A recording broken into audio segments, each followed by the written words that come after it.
Hello friends, good morning. आज का हमारा टॉपिक है प्रिंसिपल ऑफ आर्ट या डिज़ाइन ऑफ आर्ट, कला के सिद्धांत या डिज़ाइन के सिद्धांत। कल हम लोगों ने क्या पढ़ा था? कल हम लोगों ने पढ़ा था, इसी का टॉपिक था। पहला था क्या था? कला का तत्व या डिज़ाइन का तत्व। अभी हम लोग क्या पढ़ रहे हैं? तो अभी जो होम साइंस है, होम साइंस में 5 ब्रांच हैं। तो उसमें जो फर्स्ट ब्रांच है होम मैनेजमेंट, होम मैनेजमेंट को हम पढ़ रहे हैं। अभी होम मैनेजमेंट में हम 13 टॉपिक पर बात कर चुके हैं। 13 टॉपिक हमारा कंप्लीट हो गया है।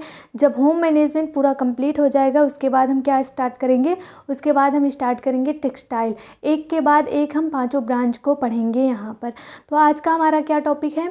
आज का है कला के सिद्धांत या डिज़ाइन के सिद्धांत। एग्जाम टाइम में कला के तत्व, कला के सिद्धांत पूछे जाएं या डिज़ाइन के तत्व पूछे जाएं, डिज़ाइन के सिद्धांत पूछे जाएं, तो जो कला का तत्व है वही डिज़ाइन का तत्व है, जो कला का सिद्धांत है वही डिज़ाइन का सिद्धांत है।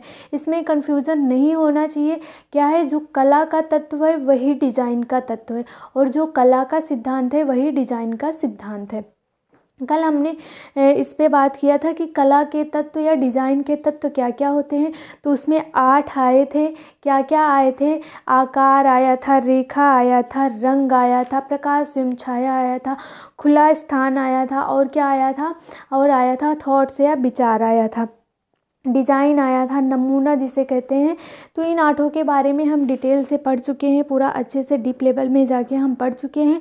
अब हम आज का टॉपिक देखते हैं। आज का टॉपिक हमारा क्या है? आज का है कला के सिद्धांत या डिज़ाइन के सिद्धांत। एग्जाम टाइम में कला का सिद्धांत पूछा जाएगा तब भी हम वही लिखेंगे, और डिज़ाइन का सिद्धांत पूछा जाएगा तब भी वही लिखेंगे। सिद्धांत में क्या क्या आता है? सिद्धांत में 5 आएंगे। क्या क्या आता है? पहला है अनुपात, दूसरा है संतुलन, तीसरा है लय, चौथा है दबाव, और पांचवा क्या है? पांचवा है अनुपात। इन 5 के बारे में आज हम पूरे डिटेल से पढ़ेंगे। पहला क्या है? पहला अनुपात। अनुपात को क्या कहते हैं? प्रपोर्शन कहा गया है। संतुलन, दूसरा संतुलन है। संतुलन को क्या कहा गया है? इंग्लिश में बैलेंस कहा गया है।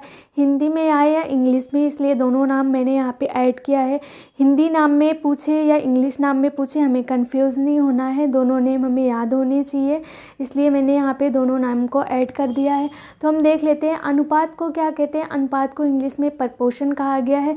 दूसरा है संतुलन। संतुलन को इंग्लिश में क्या कहा गया है? तो बैलेंस कहा गया है। तीसरा है लय। लय को क्या कहा गया है? रिदम कहा गया है। और चौथा है अनुपात। अनुपात को क्या कहा गया है? हार्मनी कहा गया है। और पांचवा है दबाव या बल। दबाव पूछा जाए या बल पूछा जाए, दोनों एक ही है, यहाँ पे भी कंफ्यूज नहीं होना है। तो जो दबाव है या बल है उसे क्या कहा गया है? इम्फेसिस कहा गया है। आज हम इन 5 के बारे में डिटेल से पढ़ेंगे कि क्या होता है, ये कितने प्रकार के होते हैं, इन्हें कैसे यूज करने चाहिए, ये सब हम पढ़ेंगे।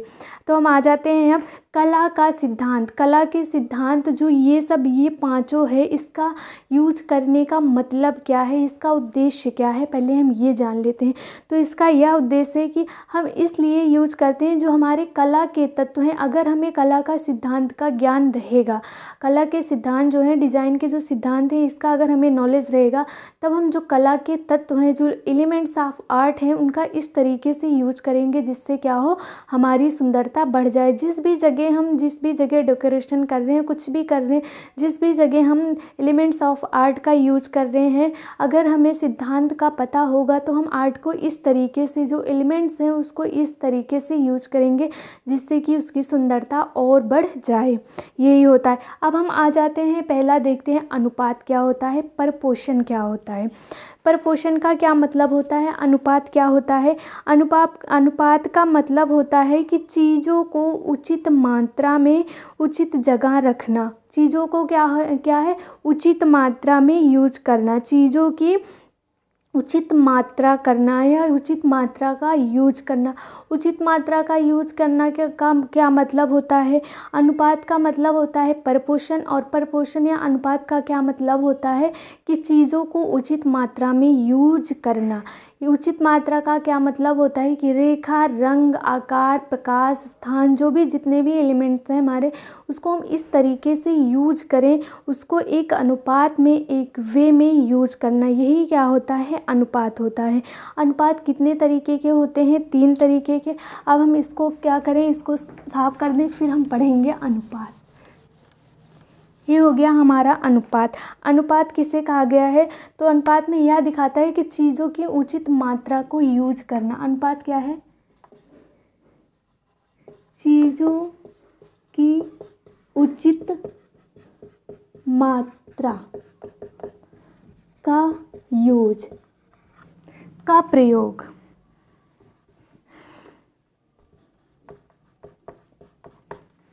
अब उचित मात्रा में क्या क्या आएगा? रेखा, रंग, आकार, जो भी है, जितने भी एलिमेंट्स हैं, जितने भी तत्व हैं, उसको उचित मात्रा में यूज करें हम। अब हम इसमें देखते हैं क्या क्या आता है, ये इसके कितने प्रकार होते हैं। तो इसमें कहाँ कहाँ मात्रा देखी जाती है? इसमें पहला क्या आता है? अनुपात में रेखा, अनुपात में दूरी और अनुपात में माप। इसमें क्या क्या आता है? प्रपोर्शन में जो अनुपात है, इसमें क्या क्या आता है? पहला है अनुपात में दूरी, या अनुपात में क्या है? पहला अनुपात में रेखा, अनुपात में रेखा, अनुपात में माप, और तीसरा क्या है? अनुपात में माप दूसरा है, और तीसरा क्या है हमारा? अनुपात में दूरी।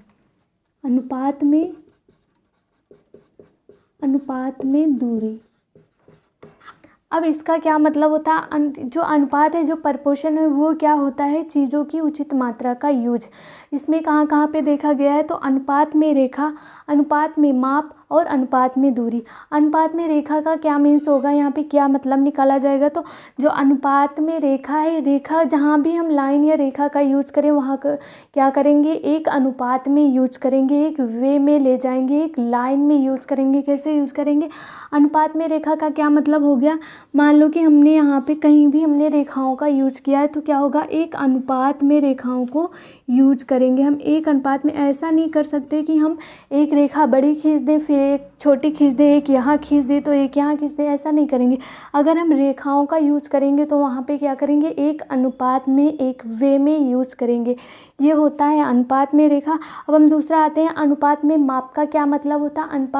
अनुपात में माप का मीन्स होता है कि जिन भी चीज़ों का हम यूज कर रहे हैं, उसमें क्या हो? लंबाई, चौड़ाई, ऊंचाई बराबर हो, समान हो, एक अनुपात में हो। इसमें क्या हो गया? अनुपात में माप से क्या मतलब होता है? जो भी चीज़ हम यूज कर रहे हैं, उसकी लंबाई प्लस चौड़ाई और क्या हो? ऊंचाई, क्या हो? सबका अनुपात होना चाहिए। जितना लंबा चौड़ा, कहीं भी कुछ भी यूज कर रहे हैं, अगर एक जगह जिस माप में हम चीज़ों को यूज करें हैं, उसी माप में हर जगह यूज करेंगे। मतलब उसका एक माप होना चाहिए। लंबाई, चौड़ाई और ऊंचाई बराबर होनी चाहिए, समान होना चाहिए, एक अनुपात में होना चाहिए। ये होता है अनुपात में माप। और अनुपात में दूरी क्या होगा? अनुपात में दूरी, मान लो हमने यहाँ पर ऐसे रेखाओं को खींच दिया, रेखाओं का यूज़ कहीं पर हम कर रहे हैं, तो क्या होगा? वहाँ पे दूरियाँ समान होनी चाहिए, एक अनुपात में होनी चाहिए। अगर हम एक रेखा यहाँ पे खींचे हैं, मान लो कि एक रेखा खींचे, उसके 1 इंच के बाद फिर एक रेखा खींचे हैं, तो क्या करेंगे? 1-1 इंच नाप करके हम वहाँ पे रेखाओं को खींचेंगे। ये होता है अनुपात में दूरी। दूरी भी समान होनी चाहिए, चीज़ों को यूज करने की जो दूरियाँ हैं वो भी एकदम समान होनी चाहिए। तो हमने यहाँ पे क्या देखा? हमने देखा जो एलिमेंट्स ऑफ, जो क्या है, प्रिंसिपल ऑफ आर्ट या प्रिंसिपल ऑफ डिज़ाइन जो है, उसमें जो पहला पॉइंट है, पहला पॉइंट क्या है? अनुपात। अनुपात को इंग्लिश में क्या कहते हैं? प्रपोर्शन। प्रपोर्शन को यूज करने कहाँ कहाँ पे यूज किया जाता है वो हमने देखा कि अनुपात में रेखा, अनुपात में माप और अनुपात में दूरी। अब हम दूसरा देखते हैं, दूसरे में क्या आता है? दूसरा है हमारा बैलेंस। बैलेंस मीन्स क्या होता है? संतुलन। संतुलन क्या क्या होता है? इसमें हम देखते हैं कि संतुलन क्या होता है। अब हम देखेंगे संतुलन या बैलेंस।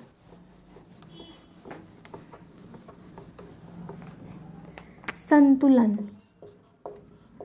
प्रिंसिपल ऑफ आर्ट या प्रिंसिपल ऑफ डिजाइन का दूसरा पॉइंट क्या है? दूसरा पॉइंट है संतुलन, और संतुलन को इंग्लिश में क्या कहा गया है? बैलेंस। संतुलन क्या होता है?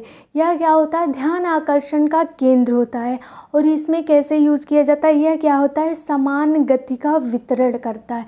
संतुलन क्या है? समान गति का वितरण दिखाता है, कि समान गति का ये वितरण दिखाता है संतुलन। हर चीज़ एक संतुलन होना चाहिए, हर चीज़ का संतुलन होना चाहिए। ये क्या दिखाता है? लंबाई, चौड़ाई, ऊंचाई, रेखा, आकार, रंग, सब चीज़ क्या होनी चाहिए? संतुलित होनी चाहिए। उसका सबका क्या होना चाहिए? एक बैलेंस होना चाहिए, वो संतुलन होना चाहिए। और ये क्या होता है? संतुलन जो है ये क्या दिखाता है? ये दिखाता है, ये आकर्षण का केंद्र होता है। इसे क्या कहते हैं? ध्यान आकर्षण का केंद्र कहते हैं, कि हर चीज़ें संतुलित हैं। जैसे हम कोई भी इसका एग्जाम्पल ले लें, क्या होता है? संतुलन। संतुलन का मतलब है अगर हम कोई भी चीज़ कहीं पे यूज कर रहे हैं तो एक प्रॉपर वे में होना चाहिए, वो उसका संतुलन बिठाना चाहिए, कि हाँ ये चीज़ यहाँ पे यूज करेंगे तो यहाँ पे ये फिट बैठेगा या नहीं बैठेगा, ये होता है संतुलन। अब हम देखते हैं कि इसका मीन्स क्या होता है, कि समान गति का वितरण होता है। समान गति का वितरण। संतुलन के प्रकार के बारे में देखेंगे, इसको और क्या कहा जाता है? संतुलन को एक पॉइंट और यहाँ पे नोट करने की ज़रूरत है, कि संतुलन को ध्यान आकर्षण का केंद्र कहा जाता है। संतुलन को और क्या कहा जाता है? ध्यान आकर्षण का केंद्र कहा जाता है। अब हम बैलेंस के प्रकार के बारे में देखेंगे। बैलेंस के कितने प्रकार होते हैं? पहला है औपचारिक, दूसरा है अनौपचारिक, और तीसरा क्या है? विकरणीय। औपचारिक क्या होता है, अनौपचारिक क्या होता है, और विकरणीय क्या होता है, इसके बारे में बात करेंगे हम।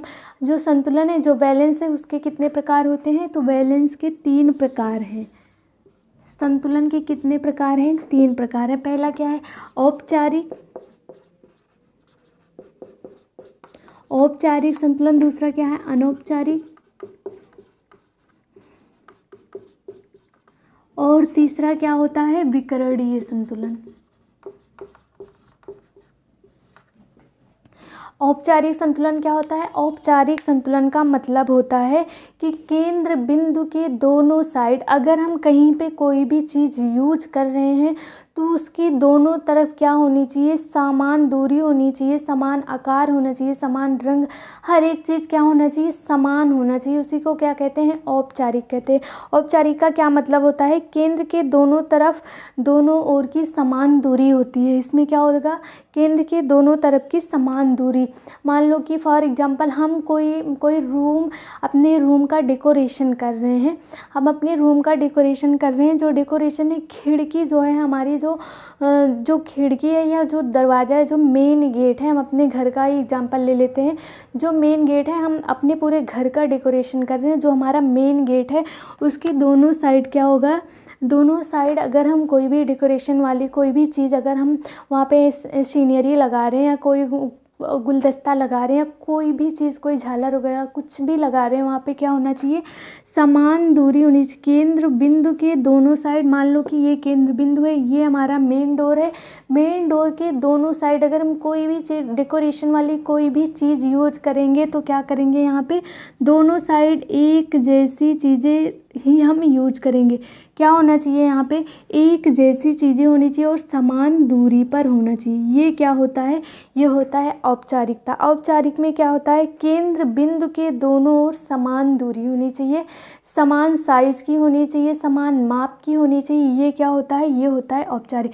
मान लो कि हम अपने गेट को डेकोरेट कर रहे हैं, तो वहाँ पे दोनों साइड अगर हम कोई भी चीज़ एक साइड लटका रहे हैं तो दूसरी साइड उतनी ही दूरी पे, उतनी ही ऊंचाई में, उतनी ही ऊंची, उतनी ही माप की चीज़ें दोनों साइड हम लटकाएंगे। ये होता है औपचारिक। अनौपचारिक क्या होता है? अनौपचारिक इसका जस्ट अपोजिट है, कि अगर हम यहाँ पे समान दूरी पे, केंद्र बिंदु के दोनों साइड समान दूरी होनी चाहिए। इसमें क्या होगा? अनौपचारिक में क्या होगा कि केंद्र बिंदु के दोनों साइड समान दूरियां नहीं होती हैं, समान चीज़ें नहीं यूज की जाती हैं। यहाँ पे मान लो कि हम अपने मेन गेट को अगर हम सजा रहे हैं या डेकोरेट कर रहे हैं तो क्या करेंगे? यहाँ पे कोई और चीज़ हम लटका देंगे यहाँ पे, और यहाँ पे कोई और चीज़ हम लटका देंगे। ये क्या होता है? औपचारिक। ये होता है औपचारिक, समान दूरी नहीं होती है, समान चीज़ें नहीं होती है। विकरणीय का क्या मतलब होता है? विकरणीय का मतलब होता है केंद्र बिंदु में रखी गई जो चीज़ है, केंद्र बिंदु के चारों तरफ एक समान बल देना। इसका विकरणीय का क्या मतलब होता है? केंद्र बिंदु के चारों तरफ समान बल देना। इसको मैं यहाँ पे लिख देती हूँ। इसका क्या मतलब होता है? विकरणीय का मतलब होता है केंद्र बिंदु के चारों तरफ समान बल देना। समान बल देने से क्या मतलब है यहाँ पे? इसको समझने के लिए सबसे बेस्ट एग्जाम्पल जो है, सबसे अच्छा एग्जाम्पल जो है वो है सूर्य। सूर्य क्या होती है? सूर्य की रोशनी क्या होती है? हर जगह क्या होती है? एक ही तरह की होती है। सूर्य की रोशनी क्या होती है? विकरणीय है। क्या है ये? विकरणीय। इसकी रोशनी चारों तरफ एक ही जैसी जाती है। ये हो गया सेंटर पॉइंट, सूर्य हो गया सेंटर पॉइंट या केंद्र बिंदु, और इससे जो रोशनी निकल रही है ये क्या है? ये चारों तरफ, ये केंद्र बिंदु के चारों तरफ समान बल दे रहा है। एक ही समान की रोशनी चारों तरफ जा रही है। ऐसा नहीं है कि किसी साइड कम किसी साइड ज़्यादा, नहीं। सूर्य से जो रोशनी निकलती है वो विकरणीय है। सूर्य क्या हो जाएगा यहाँ पे? सेंटर पॉइंट हो जाएगा, केंद्र बिंदु, और उसकी जो रोशनी चारों तरफ जा रही है वो क्या हो जाएगी? चारों तरफ समान बल देना। यही होता है विकरणीय। क्या हम पढ़े संतुलन, बैलेंस। बैलेंस कितने प्रकार के होते हैं? 3 प्रकार के, औपचारिक, अनौपचारिक और विकरणीय। औपचारिक का क्या मतलब होता है? केंद्र बिंदु के दोनों तरफ, दोनों साइड समान दूरी का होना। अनौपचारिक इसका अपोजिट होता है। और दूसरा क्या है? विकरणीय। क्या है? विकरणीय का मतलब होता है केंद्र बिंदु के चारों तरफ समान बल देना। फॉर एग्जाम्पल कि सूर्य की रोशनी क्या होती है? ये है, इसमें आ जाता है। अब हम इसका तीसरा पॉइंट देखते हैं। तीसरे में क्या आएगा? लय या रिदम। लय या रिदम क्या होता है इसको देखेंगे हम।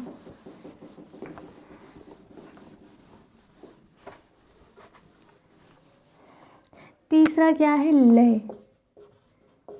लय को इंग्लिश में क्या कहते हैं? रिदम। और लय का क्या मतलब है हमारे? यह है आँखों को गति प्रदान करना। लय क्या करती है? हमारी आँखों को गति प्रदान करती है। लय क्या होता है? लय हमारी आँखों को गति प्रदान करती है। लय का मतलब है या हमारी आँखों को गति प्रदान करती है। ये क्या है? ये है लय। अब हम लय देखते हैं। लय कितने प्रकार का होता है? लय क्या है? लय हमारी आँखों को गति प्रदान करती है। लय के 2 प्रकार होते हैं। पहला क्या होता है? नियमित लय, और दूसरा क्या होता है? स्वच्छंद लय। नियमित लय क्या होता है? नियमित लय को एक रूपता या क्रमवार भी कहते हैं। एक रूपता भी कहीं कहीं इसको देखने को मिलता है। इसे क्या कहते हैं? एक रूपता वाला लय या क्रमवार लय। इसमें लय के प्रकार हम देखते हैं। लय के 2 प्रकार हैं। पहला क्या है? पहला है हमारा नियमित लय।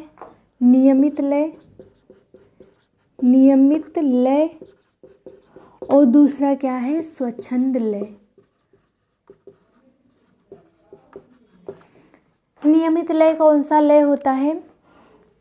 नियमित लय क्रमवार लय होता है, या फिर क्या होता है? या एक रूपता वाला लय होता है। फॉर एग्जांपल अगर हम कहीं पे रेखाओं का यूज कर रहे हैं तो ये जो नियमित लय होगा ये क्या होगा? क्रमवार और एक रूपता वाला होगा। मान लो कि हमने कहीं पे रेखा यूज किया तो ये क्या होगा? एक रूपता वाला होगा या क्रमवार, एक के बाद एक आता रहेगा। ये क्या होता है? नियमित लय होता है। एक के बाद एक खींचते हम चले जाएंगे। ये क्या है? ये क्या है? हमारा नियमित लय।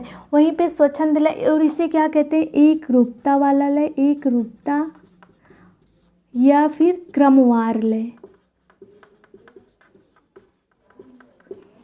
नियमित लय क्या होता है? नियमित लय एक रूपता होता है या क्रमवार वाला लय होता है। जैसे कि हम रेखाओं का यूज कर रहे हैं, यहाँ पे एक साइज की रेखाएं, समान दूरी या समान आकार की रेखाएं होती है। इसका क्या होता है? एक रूप होता है, और ये क्रमवार एक के बाद एक, एक के बाद एक, एक के बाद एक आती जाती है। हम स्वच्छंद लय देखते हैं। स्वच्छंद लय में क्या होता है? स्वच्छंद लय क्या होता है? ये क्या होता है? स्वच्छंद होता है, ये क्रमवार नहीं होता है। फॉर एग्जाम्पल इसमें क्या आएगा? जैसे नदियों के जल का बहाव। जल का बहाव कैसे होता है? उनका ऐसे होता है, वो क्रमवार नहीं होता है, क्रमवार नहीं होता, लेकिन क्या होता है लय वो भी होता है, ये है स्वच्छंद लय होता है। इसमें क्या आ जाएगा, फॉर एग्जाम्पल क्या आ जाएगा इसमें, नदियों का जल, नदियों के जल का बहाव, समुद्र के जल का बहाव, ये सब क्या आ जाएगा, ये इसमें आएगा स्वच्छंद लय। ये स्वच्छंद लय, ये क्रमवार नहीं होते हैं, ये इसमें एक रूपता नहीं पाई जाती है, लेकिन लय इसमें भी होता है, ये ऐसे ऐसे जाते हैं। ये क्या हो गया, ये हो गया लय। अभी हम यहाँ पर एक पॉइंट और देखेंगे, ये क्वेश्चन भी पूछा गया है और ये बहुत ज़्यादा इम्पॉर्टेंट है। अगर हम लय पढ़ रहे हैं, यहाँ लय वाला पॉइंट पढ़ रहे हैं, तो उसको पढ़ना बहुत ही ज़्यादा इम्पॉर्टेंट है। यहाँ पे क्या पढ़ेंगे हम कि लय प्राप्त करने के कितने तरीके होते हैं, और ये सब हम जब पीजी पढ़ रहे थे वहाँ पर पीजी वाले क्लास में हमें बहुत अच्छे से समझाया गया था। ये सब यही जो चीज़ें अभी हम पढ़ रहे हैं, कला के सिद्धांत, कला के तत्व, ये सब क्या है पीजी में बहुत अच्छे से, बहुत मतलब कि वहाँ पे इसका स्तर थोड़ा सा लेवल इसका नीचे था और बहुत अच्छे से हम लोगों ने वहाँ पर भी इसको देखा था। अब क्या देखेंगे हम, यहाँ देखेंगे, यहाँ पे एक पॉइंट और हम डिस्कस करेंगे, क्या है लय प्राप्त करने की विधियाँ, लय प्राप्त करने के तरीके कितने हैं, इसको भी हम देख लेते हैं। यहाँ पे ये वाला, ये सबको समझ में आ गया होगा कि लय कितने प्रकार के होते हैं, 2 प्रकार के होते हैं, नियमित लय जिसे क्रमवार या एक रूपता वाला लय कहा गया, और दूसरा क्या है स्वच्छंद लय। अब हम देखते हैं क्या देखेंगे, हम देखेंगे कि लय प्राप्त करने की कितनी विधियां हैं, लय प्राप्त करने के तरीके या विधियां। लय प्राप्त करने की विधियां, लय प्राप्त करने की विधियां, कितने तरीकों से लय प्राप्त किया जाता है। पहला क्या है, पहला यहाँ आ जाएगा दोहराव या पुनरावृत्ति। पहला क्या है लय प्राप्त करने की विधियों में, पहला क्या है, ये पॉइंट बहुत ही ज़्यादा इम्पॉर्टेंट है और इसे सबको नोट करना चाहिए कि लय प्राप्त करने की कितनी विधियाँ हैं और वो कैसी कैसी। पहला क्या है, पहला यहाँ पे आ जाएगा हमारा पुनरावृत्ति, पुनरावृत्ति या दोहराव। पुनरावृत्ति या दोहराव में क्या आता है, जो पुनरावृत्ति या दोहराव है इसमें क्या आता है, एक ही चीज़ें बार बार यूज करना, उसी चीज़ को बार बार दोहराना। फॉर एग्जांपल यहाँ पे क्या आएगा, जैसे आ गया साड़ी का बॉर्डर, साड़ी का बॉर्डर, या फिर सूट, या फिर हमारे दुपट्टे का बॉर्डर, दुपट्टे का बॉर्डर। इसमें कैसे चीज़ें यूज होती हैं, जो पुनरावृत्ति या दोहराव, अगर कोई भी डिज़ाइन है वैसे ऐसे करके ऐसे ऐसे, तो हर जगह पूरे में बार बार ऐसे ही जितना बड़ा हमारा बॉर्डर होगा, चाहे वो दुपट्टे का बॉर्डर हो, चाहे फिर वो साड़ी का बॉर्डर हो, क्या होगा ऐसे ही उसमें यूज होगा। पूरा एकदम कलर भले चेंज हो जाएगा उसमें, लेकिन जो उसका शेप है, जो आकार है, उसका जितनी लंबाई, चौड़ाई, मोटाई, जितना व्यास है, उसका जैसे डिज़ाइन है सेम वैसे ही रहेगा। ये क्या होता है पुनरावृत्ति या दोहराव, एक जैसी चीज़ें बार बार यूज करना। फॉर एग्जांपल साड़ी का बॉर्डर या हमारे दुपट्टे का बॉर्डर, साड़ी के बॉर्डर में क्या होता है एक जैसा डिज़ाइन रहता है, वो पूरे साड़ी के जितने भी बॉर्डर होते हैं पूरे में वैसे ही तरीके से, वो वैसे ही शेप में यूज रहता है। ये क्या होता है, ये लय प्राप्त करने की विधियाँ हैं। पहला हमने देखा पुनरावृत्ति या दोहराव। अब दूसरा हम देखते हैं आकार में नियमानुसार वृद्धि। दूसरा क्या है, दूसरा है हमारा आकार में नियमानुसार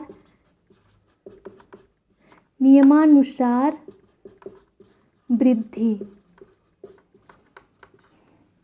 आकार में नियमानुसार वृद्धि से क्या मतलब होता है, इसमें हम ये देखते हैं कि पहले क्या होगा, पहले आकार छोटा रहेगा, पहले इतना बड़ा, फिर इतना बड़ा, फिर इतना बड़ा, फिर इतना बड़ा, फिर इतना बड़ा, फिर सबसे बड़ा हो जाएगा। ये क्या होगा आकार में वृद्धि है। आकार में नियमानुसार वृद्धि, नियम के अनुसार उसके आकार में वृद्धि होती चली जाएगी।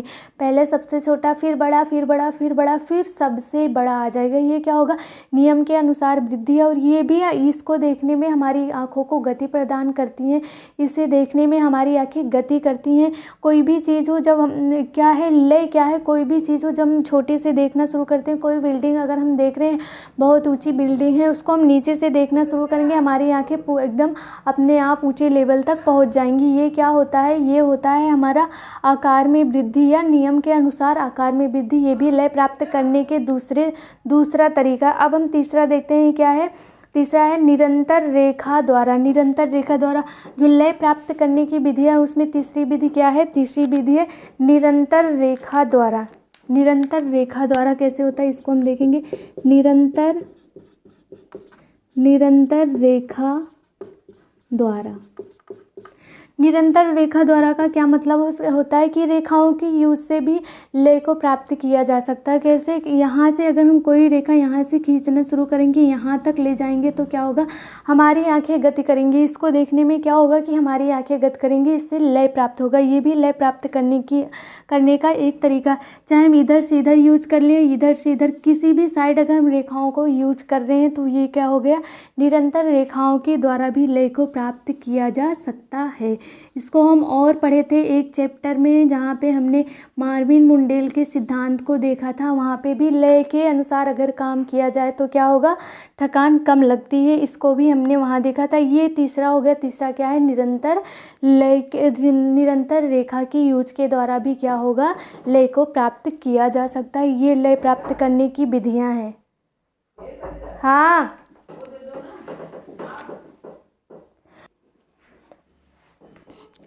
क्या हुआ? हमने यहाँ पे तीसरा देख लिया कि जो लय है, जो लय प्राप्त करने की कितनी विधियाँ हैं, कितने तरीके हैं। अभी हमने 3 पे बात कर लिया है। पहला क्या है? पुनरावृत्ति या दोहराव है। दूसरा क्या है? आकार में नियमानुसार वृद्धि है। और तीसरा क्या है? निरंतर रेखा के द्वारा भी लय प्राप्त किया जा सकता है। और क्या है इसमें? विकिरण लय। विकिरण लय क्या होता है, इसके बारे में हम बात कर लेते हैं। विकिरण लय।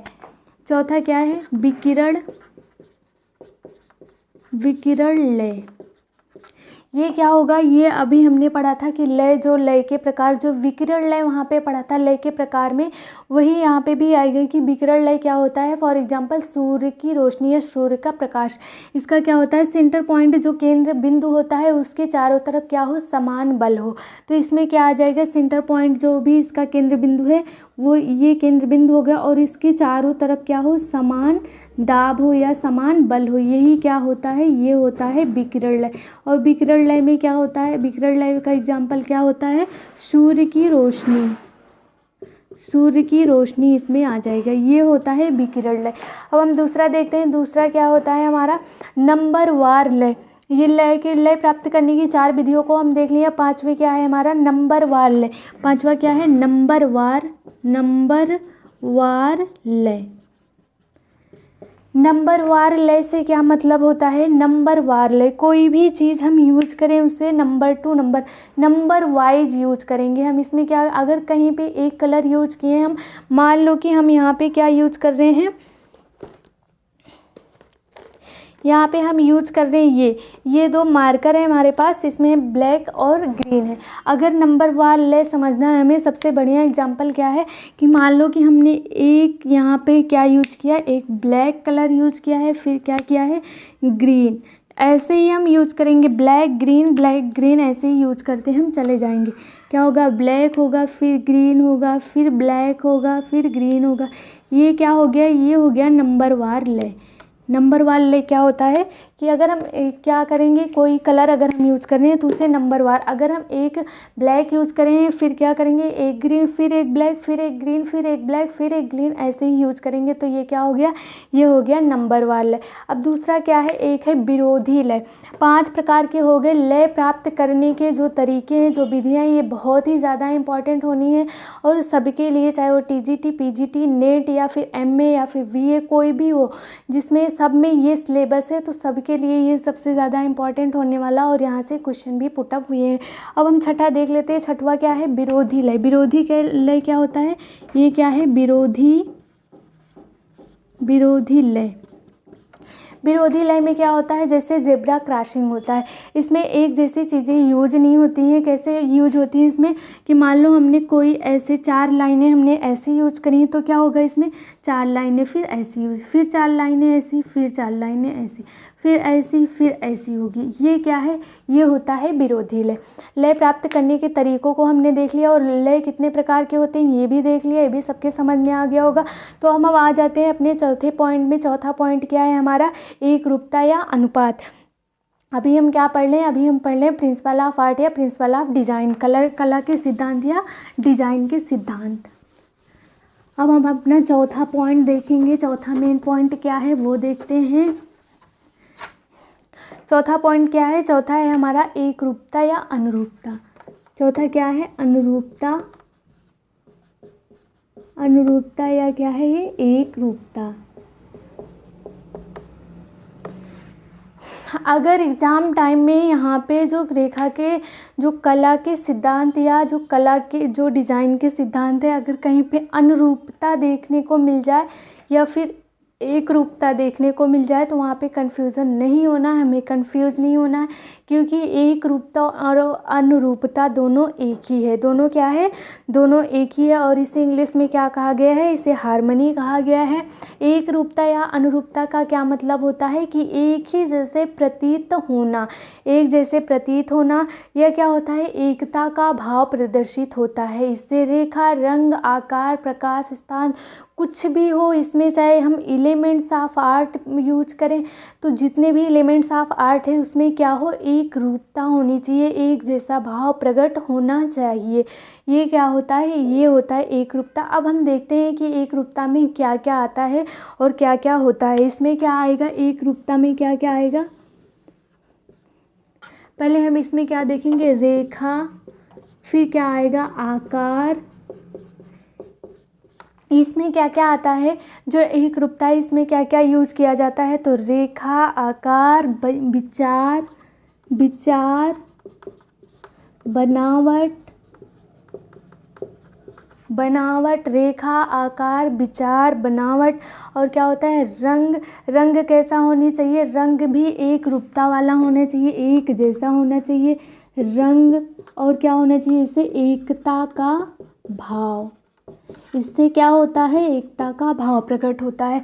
जो भी जितनी भी रेखाएं, जो भी हम शेप्स बना रहे हैं, जो भी रेखा यूज कर रहे हैं, जो भी लाइन यूज कर रहे हैं, विचार, बनावट, रंग, सब क्या होना चाहिए, सब एक जैसे होना चाहिए। और एक जैसे होने से क्या मतलब है, उससे क्या होता है, एकता का भाव झलकता है। फॉर एग्जाम्पल स्कूल का ड्रेस, स्कूल का ड्रेस, इसमें इस एग्जाम्पल में क्या आएगा, इसमें क्या आएगा, इसमें क्या आ जाएगा, स्कूल का ड्रेस। स्कूल के ड्रेस से क्या होता है, कोई अमीर हो, गरीब हो, बड़ा हो, छोटा हो, गोरा हो, मोटा हो, कैसा भी हो, कोई बच्चा कैसा भी हो, लेकिन उससे क्या होता है, एक रूपता वहाँ पे झलकता है, एकता का भाव दिखता है।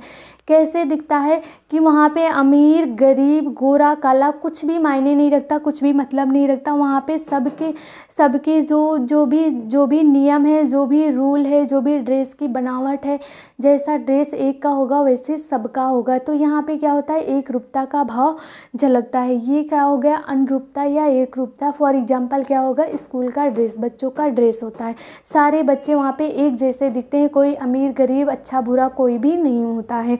अब हम क्या देखते हैं, पांचवा क्या देखते हैं, इसमें जो अभी हम 4 पॉइंट को डिस्कस कर लिए, 4 पॉइंट देख लिए। अब हमारा 5वां पॉइंट आता है। 5वां पॉइंट क्या है, दबाव। दबाव क्या होता है, इसको हम देख लेते हैं। दबाव, दबाव या बल, ये है 5वां पॉइंट। जो प्रिंसिपल ऑफ आर्ट है या प्रिंसिपल ऑफ डिज़ाइन है, उसका 5वां पॉइंट क्या है, 5वां पॉइंट है बल। बल को क्या कहते हैं, दबाव कहते हैं। बल के नेम से आए एग्ज़ाम टाइम में, या फिर क्या है, बल या दबाव कहीं भी हमें दिखे तो हम क्या जानेंगे, वो बल ही है। ये क्या होता है, ये कहाँ कहाँ पे कैसे कैसे यूज होता है। बल का क्या मतलब होता है, बल का मतलब होता है कोई भी चीज़ हम डेकोरेट कर रहे हैं, वहाँ पे कोई एक चीज़ ऐसी रख दी जाती है कि सबकी आंखें पहले उसी पे जाके टिक जाती हैं। क्या होता है, फॉर एग्जांपल मान लो कि सबसे बढ़िया एग्जांपल है, सबसे अच्छा यहाँ पे समझने का क्या है, बल को समझने का सबसे अच्छा एग्जांपल क्या है कि जब किसी लड़की की शादी होती है, वहाँ पे क्या होता है, सारी लड़कियाँ होती हैं, ढेर सारी लड़कियाँ होती हैं और सब एक से एक बढ़कर तैयार होकर आती हैं कि सबसे सुंदर हम दिखें। लेकिन वहाँ पे क्या होता है, सबकी निगाहें कहाँ होती है, दुल्हन पे होती है, वो सबका आकर्षण का केंद्र होती है, सबकी वो क्या करती है, अपनी तरफ सबको आकर्षित कर लेती है। तो यही होता है बल या दबाव। कितनी भी खूबसूरत लड़की उस टाइम पे वहाँ पे आ जाए, लेकिन जो क्रेडिट जो क्रेज उसका दुल्हन का होगा, वहाँ पे दूसरी लड़की का नहीं होगा। तो ये दुल्हन क्या हो गई, वहाँ पर क्या है, बल या दबाव है। यही क्या होता है, ये होता है बल या दबाव। अब इसमें क्या क्या देखा जाता है, ये क्या होता है, ध्यान आकर्षण का केंद्र होता है या ध्यान आकर्षण का मुख्य बिंदु होता है। ये क्या होता है, ध्यान आकर्षण का केंद्र बिंदु होता है। ये क्या होता है, ध्यान आकर्षण का मुख्य बिंदु होता है। अब इसमें क्या देखते हैं हम, इसमें कहाँ यूज किया जाना चाहिए, कितना यूज किया जाना चाहिए, किस पर यूज किया जाना चाहिए, ये सारी बातें हम इसमें करेंगे। क्या करेंगे इसमें, किस वस्तु पर बल देना है और क्या देना है, कहाँ पर देना है, कितना देना है और कैसे देना, और क्या है, कहाँ पर देना है और क्या देखेंगे, कितना देना है और कैसे देना है। ये किस में देखा जाएगा, ये देखा जाएगा बल या दबाव में। बल या दबाव क्या होता है, ये क्या होता है, एक ध्यान आकर्षण का केंद्र बिंदु होता है या मुख्य बिंदु होता है। सबकी निगाहें उसी पर टिक जाती हैं जाके। अगर हम अपने क्या करते हैं, अपने रूम का डेकोरेशन करने, तो रूम में सब जगह तो डेकोरेशन हम करते हैं, लेकिन अपने रूम में कोई एक चीज़ ऐसी हम लगा देते हैं कि जो भी रूम में आते हैं सबसे पहले उसकी निगाहें कहाँ जाती है, उसी पे जाके टिक जाती हैं। फॉर एग्जाम्पल यहाँ पे दुल्हन वाला एग्जाम्पल तो हो ही गया, और दूसरा मैं दे देती हूँ। यहाँ पे क्या होगा, जैसे हमारा सूट है, कोई भी हमारी कुर्ती है, उस पर सब जगह तो सब अच्छा लगता है सारा देखने में, लेकिन क्या होता है, कहीं कहीं हमारे गले पे क्या होता है, ऐसी डिज़ाइनें बना दी जाती है कि जो हमारा सूट है उसका जो आकर्षण का केंद्र, उसका जो केंद्र बिंदु, उसका जो मुख्य पॉइंट हो जाता है, सेंटर पॉइंट हो जाता है, वो क्या हो जाता है, वो हमारा गला हो जाता है। सबकी निगाहें कहाँ पे, सबका पहले फोकस कहाँ पे जाता है, पहले गले पे जाता है। तो ये क्या हो गया, कहाँ पर देना चाहिए, कितना देना चाहिए, कितनी मात्रा में देना चाहिए, ये सब क्या हो गया, ये हो गया बल या दबाव। हमने आज क्या पढ़ा, हमने पढ़ा जो कला के सिद्धांत या प्रिंसिपल ऑफ आर्ट या प्रिंसिपल ऑफ डिज़ाइन को हमने देखा। इसमें कितने आए थे, इसमें 5 आए थे। पहला क्या था, अनुपात, संतुलन, लय, अनुरूपता, और क्या था, दबाव था। आज का ये हमारा टॉपिक कंप्लीट हुआ। अब हम अगले टॉपिक को देखेंगे कि उसमें क्या आता है। Thank you.